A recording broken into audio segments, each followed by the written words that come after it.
At this point, we've covered sales orders, service tickets, and projects. And I like to think of those three as one-time billable records in ConnectWise. What I mean by that is that we're going to bill a project and we might issue multiple invoices for a project, absolutely, through the life of the project. But there's a start date and an end date, and the one project, every invoice is going to relate back to that one project. Sales orders, box sales, supply only jobs, we'll create an invoice for. Service tickets, we'll create an invoice for as well. If we wanted to bill someone going into the future, so if we wanted to charge them a warranty and we wanted to charge them a warranty for 1 year and then we wanted to bill them again next year, or if we had any kind of service agreement that has a start and an end date, we're starting to look at agreements. So agreements is the word ConnectWise uses for anything that's a recurring revenue. Licenses, license purchases. If you purchase a license for any of your customers and you want to keep track of when they start and end, agreements are the best vehicle by which to do this.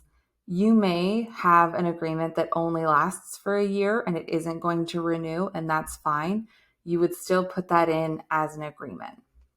Agreements are different than everything else in the sense that agreements can sit on top of service tickets.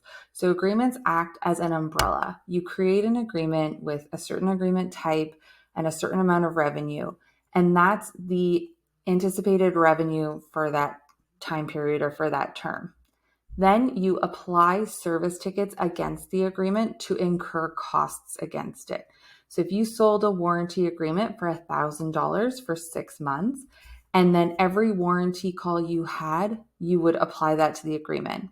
At the end, you could see if you made money on that agreement, on that warranty agreement, or if at the end of 6 months, there were so many warranty calls, you had to replace products, there was a lot of labor, you'd be able to find out if you were losing money on that agreement.